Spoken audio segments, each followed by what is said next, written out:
Our next speaker is going to be Honorable Malema.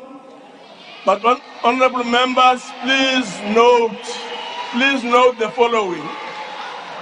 Please note the following, that when Honorable Malema exceeds his 20 minutes, he will take from Honorable Mente's time, which is 12 minutes, and the table will keep us informed as it proceeds.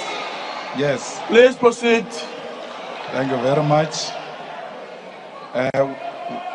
We take this opportunity to acknowledge the leadership of the EFF and present here the officials. Yes, honorable member, just a minute, Honorable Malema.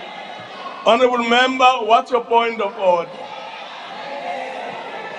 Speaker, on a point of order, I'm rising to find out what is Honorable Malema going to debate. He was not part of the SONA. There's nothing for him to debate. He must sit down. No, unfortunately, Honorable Member, that's not the point of order.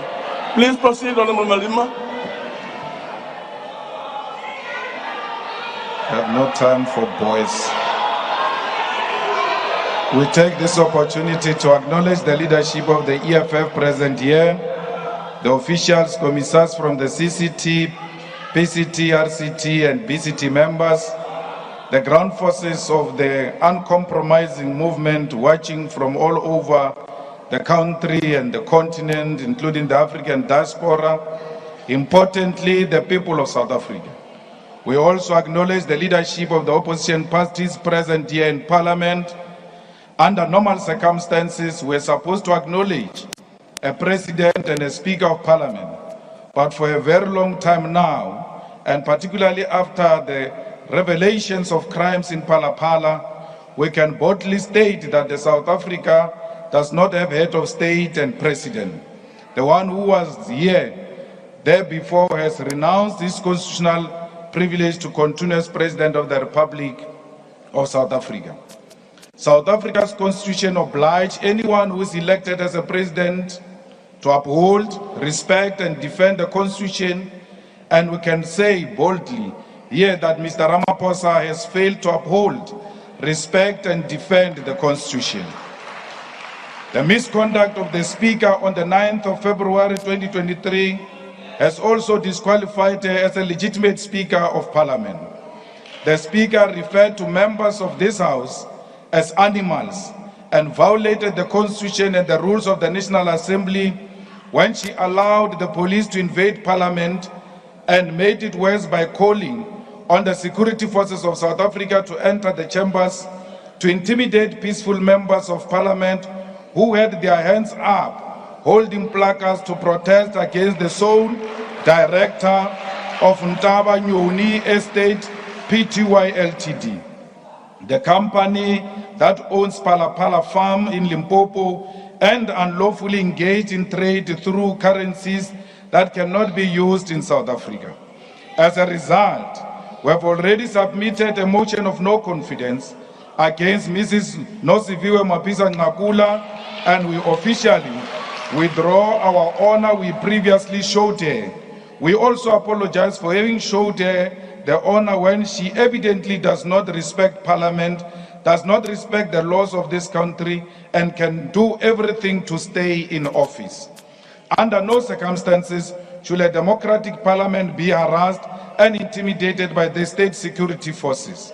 The Constitutional Court has ruled that the police must stay away from lawmakers. It is the responsibility of the Speaker of Parliament to make sure that members of Parliament execute their responsibility without any fear or intimidation. But once you usher in police inside the chambers, you are effectively saying and allowing the tyrant to intimidate and even possibly prosecute those who disagree with the tyrant. The police must never be allowed inside the chamber because that is where the executive is held accountable. And those who are in power, if they do not have answers, may be tempted to use the security forces to intimidate those who are holding them accountable. I've known the president of the ANC longer than many of you, and he has known me when I was very young. Under no circumstances will he ever be threatened by me, or can he feel that his life is under threat because Julius is next to him. I've been next to him before. Many of you joined the ANC, including the second Deputy Secretary General of the ANC. So there is no need for you to behave like you can protect him against the people who sit with him in the chamber, and he does so without even having bodyguards, without being intimidated. The president himself said when he was playing golf the following day that he never felt intimidated, neither was he scared when he was in this parliament. So who are you saying? What are you saying? The people who use your own stomachs to think. The president has put you under the bus, those who said the president was under threat. He said himself was never under threat, neither was he intimidated. So what were the police doing here? They were here because the speaker has lost total control of this parliament, and that's why she must step down. We take this opportunity to pay tribute to fearless ground forces and volunteers who gathered 10 years ago in Uncle Tom's Hall and said economic freedom in our lifetime. The organization that you started 10 years ago is a force to be reckoned with and a fighting instrument in the hands of the people. Despite the fact that you, as ground forces of the EFF, defined the EFF to be, amongst other things, a protest movement, you also said we are a government in waiting. As we are talking here today, we are a government in the city of Johannesburg, where the EFF was founded. And the EFF is responsible for public safety and healthcare and social development. We can assure the people of Johannesburg that the crime in the economic capital of South Africa will go down, and our communities will receive better primary health care, which will be premised on massive public education on health care and health matters. Public safety is what we are going to ensure. We will demonstrate to the people of Johannesburg that we will reduce the levels of contact crime, murder, robberies, car hijackings, assault with intention to do grievous bodily harm in all crime spots of Johannesburg, particularly Hillbrow, GP, Central Johannesburg, Orange Farm, Alexander, Ivory Park, Honeydew, and Midrand. We will not tolerate criminals anywhere in the city of Johannesburg. Our energy services must understand. Honorable Malema, just a minute. I see your hand is up, Honorable Member. Can I find out on what point are you rising? Thank you very much, Chair. I'm rising on 14P. The honorable member on the podium have taken this very same house, have litigated the very same house, who have been schooled by him that the president have taken. No, you can howl. We have been schooled by that one. Listen, we have been schooled by that one. He told us that the president have taken parliament to court. Therefore, president cannot address this house.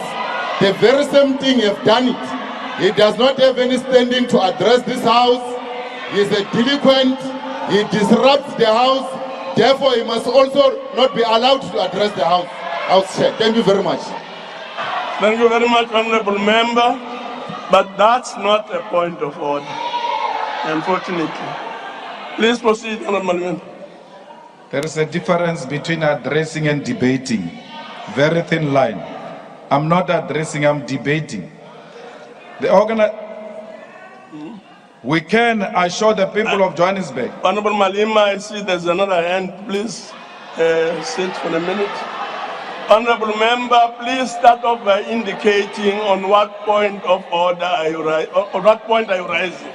On what point? Chair, I'm raising on a point of order, quoting Article 14P, on the use of offensive languages by Honorable Malema, who undermined the president and undermined the house by using offensive languages the last time.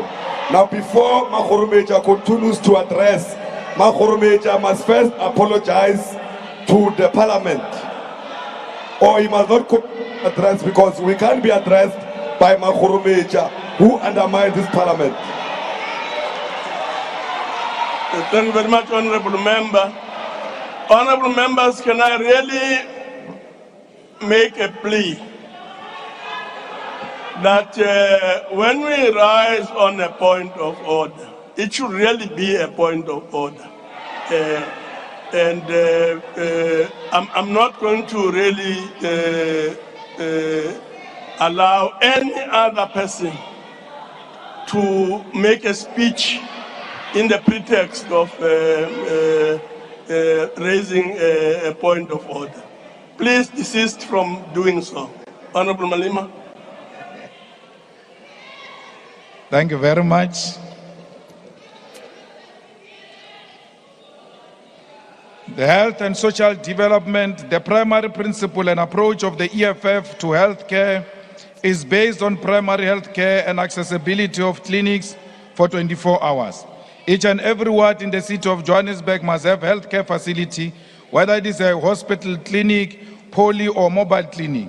What primary healthcare means is that our nurses and departments of health as a whole must not wait for patients to come to them only when they are terminally ill and require expensive and sophisticated healthcare operations. Primary healthcare means that the Department of Health must perpetually and permanently raise awareness and conduct massive public education of essential preventative health issues confronting our communities. Our health department will work with schools, community forums, and community-based organizations to publicly educate our people on preventative healthcare measures. We will make sure that all the acting positions, both in public safety and in health and social development in Johannesburg, are filled so that we can give our people a proper service. The EFF remains the only dependable and reliable weapon for the total liberation of the working class and Africans here in South Africa, the African continent, and the African diaspora. Throughout the year, we'll be celebrating the 10 years existence of the EFF and preparing for a journey ahead. We take this opportunity to say to the people of South Africa, what you are listening to is not a real state of the nation, it's a hearsay. Our country is in the middle of several man-made crises. The man who's currently at the center of South Africa's crisis is a full-time businessman, animals trader, possibly a puppet of both the domestic and global capitalist interest, who has said that the job of president for him is a part-time job, Mr. Cyril Rhamaphosa. Let us start from the bottom. Despite many promises of universal access to early childhood development, millions of particularly black children in villages and townships have no access to early childhood development. What this means is that children of white people are born with strategic advantage and privilege over black children because white people's children start education before even turn 2 years old, while black children are only given access to education at the age of 5 and 6. And even when they go to school, these schools do not have the advanced technologies and teaching support system available for white children. This year will mark exactly 29 years since the first inclusive elections, yet we still have primary and secondary schools that use pit toilets, and we still have schools without electricity, without water, without access to basic necessities. The reality is that public education in South Africa has collapsed and has opened space for extremely expensive private schools which majority of our people cannot afford and cannot reach. In the year 2022, almost 1 million students wrote their senior certificate examination, matric, and yet there are less than 200,000 spaces available in universities of technology and universities because no one amongst those who are in government planned for the future of these students. In actual fact, there's been more than 4 million applications into institutions of higher learning when the spaces available are less than 200,000. Despite the former president of the ANC announcing fee-free higher education in 2019, there's still no free decolonized education in South Africa. Academically deserving yet poor students are being turned away from institutions of higher learning because of lack of money. Those who protest against fees are being shot and killed with no consequences, like fighter Madonsela was killed at the Durban University of Technology. There is still a shortage of more than 500,000 beds for students at TVET colleges, University of Technology and universities, and without decent and safe accommodations, students are subjected to high levels of crime, abuse, and often taken advantage of by different people. The South African government has neglected its obligation to create a safe and conducive teaching and learning environment for students. Those who sacrifice and go through endurance of finishing their students are often thrown into a very large section of the unemployment in South Africa. More than 12 million capable South Africans who are looking for jobs, including those who are discouraged, cannot find jobs anywhere because there is no meaningful program to create jobs for young people. Unemployment in South Africa is too high, and as if that is not enough, the South African Post Office has announced that it will be worsening the crisis of unemployment through retrenchment of more than 6,000 workers. The fact is that South Africa currently has close to 20 million people who are dependent on social grant, and is not a cause for celebration, particularly when viewed from the fact that even these social grants do not eliminate poverty. There is absolutely no child and definitely no adult who can survive and thrive with 350 or 450 per month, whereas in a country with rising costs of living. Not even the dogs of the presiding president survives on 450 per month. The form of social assistance provided by government since 1994 has not been impactful in reducing poverty because the current government is incapable of creating jobs and taking our people out of poverty. Landlessness is still the biggest challenge confronting our people, and our attempts as the EFF to resolve the land question was undermined by the puppets of neocolonialism and imperialism. We are here today with still working under a constitution that protects the rights of stolen property, because the land in the ownership and control of colonial settlers and their descendants is stolen land, and no amount of lies will hide the fact that settlers are in possession of stolen goods. In the middle of landlessness, joblessness, and many crises that define South Africa, we have high levels of crime which are perpetuated by the fact that we have an incapable and unwilling police minister who has always shown up after the crimes and only posed for cameras. This leader has demonstrated that he has got nothing to offer except to project himself as a modern-day model. He is indeed a certified fool without any alternative to reducing crime in South Africa. We said before that the current leadership of the police is incapable, and we are firmly called for the removal of some of these imposters, and our cries fell on deaf ears. Let's see the point of order, listen to the point of order.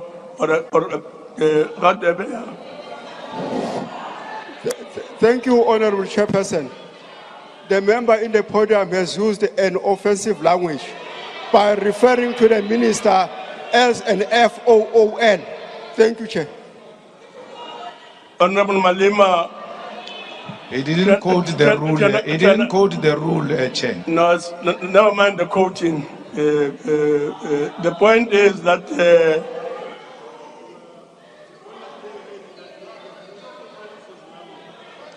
I can't hear you, Chair. Switch on. They wrote for you. Switch on. Honorable, please behave. I can't hear. Please behave. But I said I can't hear. Please behave. I can't hear. Now, Honorable Malema, I'm calling upon you to withdraw the use of an offensive word, and that word is fool. I withdraw, Chair. Thank you We very have much. on several occasions called on the President to release the clever minister who has always shown up for cameras all the time there is a crime scene, with an intention of arresting wrong people and mess up the crime scene and mess up the case. Today we speak crime has gone very high in South Africa in all respect. We don't even want to talk about GBV. We don't want to talk about cash in transit haste. We don't want to talk about contact crime, because the leadership of the police is in cahoots with the criminals. The only way we can be defeated in dealing with crime is only when the leadership of the police is working with criminals. The leadership of the police works with drug lords. The leadership of the police works with Nkabis. The leadership of the police is in the payroll of hitmen and women of this country. The leadership of the police actually planned the assassination of our deputy president, a matter that we brought to the attention of the president, that the minister was involved in the plot of killing the deputy president of the EFF. This is a matter that has been reported Honorable and has Malema, been confirmed. Honorable Malema, please take your seat. Honorable Khatebe, on what point are you rising? Chairperson, thank you, Honorable Chairperson. The member has cast aspersions on the minister without substantiating the fact. Yes. No, Rule 12 is very clear. Rule 12, Chair, is very clear that the rules of the NA applies in the joint sitting when the member of the NA is on the platform. So the member violated Rule 85 of the rules of NA. Thank you, Chair. Honorable Malema, I'm sure by now you know that if you are to make an allegation such as the one that we have made now, you need to have a substantive motion put in front of the House so that the matter can be thoroughly debated, considered and debated. So I'm asking you again to withdraw. I withdraw, Chair. Thank you very much. When the daughter of our former Secretary General was killed, it is the police of South Africa who went to the suspect and said to the suspect, put the name of Floyd Shivambo, that you worked with Floyd Shivambo to assassinate. Honorable Malema, just a minute. Honorable member, on what point are you rising? Thank you so much, House Chair. I'm rising on a point of privilege. House Chair, I want to address you and ask you a question on privilege. And the question is that the rule says when a member is kicked out of the House for the duration of the debate, that member may not continue in the same debate. Now the SONA has resuming, has not adjourned. Now the same member was kicked out of the sitting in the same debate. So I want to ask you, you can come back later and make a ruling around it. The question is that, is the member per the rules allowed to continue and participate in the debate when he was moved out of the debate? Thank you. Unfortunately, honorable member, that rule is not applicable. So the member has a right to participate in the proceedings, but issues such as the ones that you are raising can be pursued in the Joint Rules Committee and in other related parliamentary structures. Thank you very much. Please, Honorable Malema, please proceed. Thank you very much. The Deputy President of the EFF has been targeted by the leadership of the police, which was willing to connive with suspects and persuaded the suspects to put the name of the Deputy President of the EFF in the murder of our former Secretary General's daughter. When they refused after being beaten, a money has been offered to them to implicate the Deputy President of the EFF in the murder of our own daughter. Why do they do this? It is only known to them. But I'm using this example to demonstrate to you that the leadership of the police is working with criminals. And for as long as the leadership of the police is working with criminals, we will never defeat crime in this country. It is the responsibility of the so-called president to remove with Honorable Begitele with immediate effect, because he has failed the people of South Africa. What happened to our artist, DJ Somebody, aka, will never get to know, because the police and higher echelons of the police are in cahoots with the criminal syndicate. We cannot fight crime well led by criminals. We must first get rid of criminals in order to defeat crime.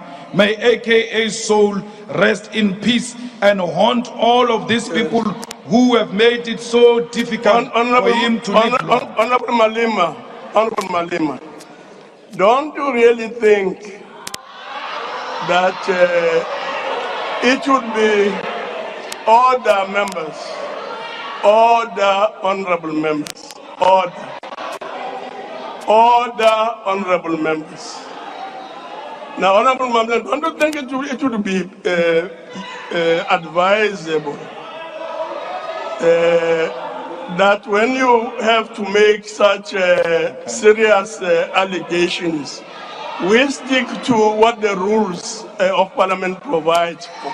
In other words, that you come here with a motion and the motion get debated, so that indeed all the issues that you are related get considered and engaged by members of Parliament. Chair, I'm debating. When we stand up during the president's speech, we are told you raise that point in debate. When we raise the point in debate, something else is being said. It means we'll never contribute in this house. I'm not saying anything against anyone. I'm just telling you the fact that we ought to fight criminality in the police, and if the shoe fit, wear it, because it's the truth. Now you have established Minister of Electricity. We hope to see Minister of Trains. We hope to see Minister of Flights. We hope to see Minister of Dinner. We hope to see Minister of Potholes. We hope to see Minister of GBV. Because the reality is that, Mr. President, nothing is working under you. You are a man on top and doing nothing. And that is very irresponsible of a man to be on top and do nothing. The reality of the situation is that you went against the advice we gave you when you started as a president, that listen to your own organization. Your own organization has now said, put the ESCOM under energy. What did you do? You went to a separate kitchen cabinet and created a Ministry of Electricity, which doesn't derive from the resolutions of your own organization. A clear confirmation that there is a kitchen cabinet that exists in Stellenbosch and that dictates the direction this country must take. If you agree that ESCOM has failed to discharge its responsibility, ESCOM has always had a minister, and that is a Minister of Public Enterprise. And if we need a separate minister, it means that minister has failed. Why are you so scared to remove an incompetent minister who has failed and collapsed everything in the state-owned, under state-owned enterprise? It can't be, even if you are friends, you ought to have an honest discussion amongst yourself and say, my brother, there is nothing I can do anymore. I need someone capable to come and rescue Dinel, to come and rescue Transnet, to come and rescue SAA, because ESCOM and the rest have collapsed under Honorable Pravin Gordhan. I don't know Lemusabani or Honorable Pravin Gordhan. I don't know if he's got a list of impimpis or sellouts of during apartheid, the way you are so scared of him. But he knows and his cohorts that some of us are not scared of him. They've tried it before and we defeated them and will defeat them again. Fellow South Africans, nothing is working in this country. You were promised all manner of things when President Zuma was removed. Things are worse. Things will get worse, because the president said that this electricity crisis is not going to be resolved in the nearest future, at least for 2 years. When he says 2 years, he means 5 years, or even more than that. It is up to you, South Africa, if you want to declare that enough is enough. We must make sure that on the 20th of March, we remove this puppet government from power. We must make sure that on the 20th of March, we demand the resignation of Mr. Rhamaphosa. We must make sure that on the 20th of March, we demand the stopping of crime. We demand that the money launderer must be removed from office. We demand that crime in South Africa must be something of the past. If you want employment and you are sitting at home in darkness without a hope, your future is in the EFF. Join the shutdown on the 20th of March when we bring South Africa to a standstill. Only cowards who are in the pockets of capital will be scared to come to the streets on the 20th of March. We tried here in Parliament, they used their majority to defend criminality. We tried in the court, they used the judiciary to defend their criminality. We are left with no option. The streets are calling our names. The picket lines are calling our names. And all South Africans, we look forward to seeing you on the 20th of March, 2023. Only the fearless will be on the streets and holding this puppet government accountable. We are not scared. Only Amagwala will go and beg the president that he must not resign. But all those who know that the president did nothing for this country, including himself, will encourage him to resign, because the president had already resigned. And once you have resigned and you are convinced by affection to stay, you must know that it is only the body that remains there. The conscience is gone, because the conscience is the one that wrote a letter. No amount of factionalism can bring back that conscience. I don't know what the deputy president, the former deputy president, is doing here. He allows them to use him against Paul Mashatile, but he knows that these people don't want him. They don't want you. Stop pretending that they want you. And former deputy president Didi Mabuza, please join the streets on the 20th of March. Honorable Malema, Honorable Malema, all of us, let's go on the streets on the 20th of March. Patria muerte! Patria muerte! Patria muerte! Thank you very much. Honorable members, maybe we should proceed. We note that